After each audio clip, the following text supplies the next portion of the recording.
नमस्कार, मेरा नाम शैलेश रंजन है। आज हम बात करेंगे प्रधानमंत्री नरेंद्र मोदी की मिस्र यात्रा की। अमेरिका से लौटते वक्त प्रधानमंत्री इजिप्ट यानी मिस्र जाएंगे और वहां वो 2 दिन रहेंगे, 24 और 25 जून को। प्रधानमंत्री नरेंद्र मोदी का ये पहला मिस्र दौरा है।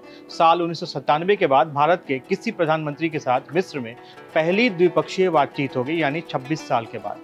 अपनी यात्रा के दूसरे दिन 25 जून को प्रधानमंत्री मोदी अल हाकिम मस्जिद जाएंगे।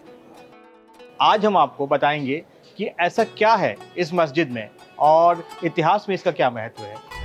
क्यों प्रधानमंत्री नरेंद्र मोदी इसी मस्जिद में जाएंगे और वहां जाकर वो क्या संदेश देना चाहते हैं और इसका भारत से क्या कनेक्शन है। इससे पहले कि हम आगे बढ़े, प्रधानमंत्री का मिस्र में क्या कार्यक्रम होगा, ये सुनिए। His next day will begin with a visit to Al Hakim Mosque. It is the 11th century mosque which was refurbished, renovated by the Bohra community, and the visit to Al Hakim Mosque will be followed by a visit to the Heliopolis War Grave Cemetery to pay tribute to the Indian soldiers who made the supreme sacrifice fighting for Egypt. मिस्र की सभ्यता हजारों साल पुरानी है, ठीक भारत की तरह। मिस्र के जो दस्तावेज मिलते हैं उसमें 3150 ईसा पूर्व के हैं, यानी करीब 5000 साल पुराना इतिहास। और इसकी राजधानी का नाम कायरो, हिंदी में इसे काहिरा कहते हैं। ये शहर नील नदी के किनारे बसा हुआ है। काहिरा पिरामिड, मस्जिदों और मीनारों का शहर है। हजारों की संख्या में यहाँ मस्जिद और मीनारे हैं। इन्हीं मस्जिदों में से एक है अल हाकिम मस्जिद। और अब समझिए कि इस मस्जिद का क्या महत्व है। अल हाकिम मस्जिद 11वीं सदी में बना हुआ मस्जिद है। तस्वीरें देखकर इसकी भव्यता का अंदाजा लगाया जा सकता है। ये तस्वीरें मस्जिद के आधिकारिक वेबसाइट और दाऊदी बोहरा समाज के वेबसाइट से ली गई हैं। ये मिस्र की चौथी सबसे पुरानी मस्जिद है। इसका निर्माण साल 990 ईस्वी में बनना शुरू हुआ था और साल 1012 में बनकर तैयार हो गया था। लगभग 1000 साल पुरानी इस मस्जिद ने मिस्र के इतिहास को कभी गिरते देखा है, कभी उठते देखा है। ये 13,560 वर्ग मीटर में फैला है और इसका सेंट्रल अहाता ही 5000 वर्ग मीटर का है। ये दुनिया की सबसे पुरानी मस्जिद भी है, जहां 2 मीनारें एक साथ खड़ी की गई थीं।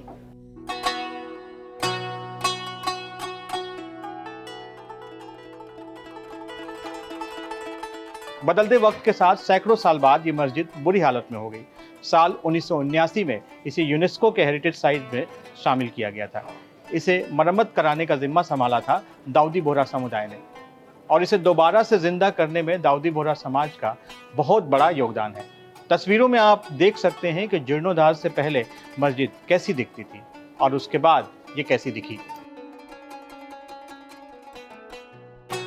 नवंबर 1980 में इस मस्जिद का मरम्मत होने के बाद दोबारा इसका उद्घाटन मिस्र के तत्कालीन राष्ट्रपति ने किया था।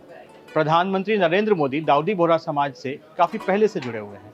बोहरा समुदाय मुसलमानों में आर्थिक तौर पर सबसे प्रभावी माने जाते हैं। माना जाता है कि देश में मुसलमानों की कुल आबादी में से करीब 10 लाख लोग बोहरा समुदाय के हैं और ज़्यादातर लोग महाराष्ट्र और गुजरात में रहते हैं। वैसे ये दुनिया के 40 देशों में बसे हैं, लेकिन ज़्यादातर लोग इसमें भारत में हैं। पिछले कुछ सालों में प्रधानमंत्री मोदी कई बार दाऊदी बोहरा समुदाय के समारोहों में जाते रहे हैं और हाल में जब वो मुंबई में बोहरा समुदाय से मिले थे तो उन्होंने एक शिकायत भी की थी। वो आप भी सुनिए। और वो जो मैंने आज आपकी वीडियो देखा, फिल्म देखी, तो मेरी एक शिकायत है और मैं चाहूंगा कि इसमें सुधार कीजिए। आपने बार बार उसमें माननीय मुख्यमंत्री और माननीय प्रधानमंत्री कहा है।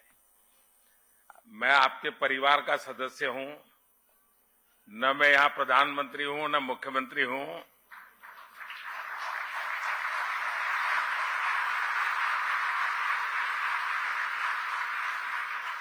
और शायद मुझे जो सौभाग्य मिला है वो बहुत कम लोगों को मिला है। मैं 4 पीढ़ी इस परिवार के साथ जुड़ा हूं, 4 पीढ़ी, और चारों पीढ़ी मेरे घर आई है।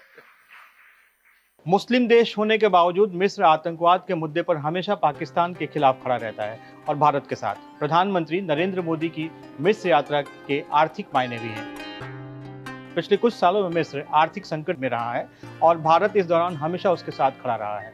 मिस्र के राष्ट्रपति 3 बार भारत आ चुके हैं। इस बार गणतंत्र दिवस के मुख्य अतिथि मिस्र के राष्ट्रपति अब्देल फतह अल सीसी थे। अपने 9 साल के कार्यकाल में प्रधानमंत्री नरेंद्र मोदी की ये पहली यात्रा है। शैलेश रंजन, जागरण.com।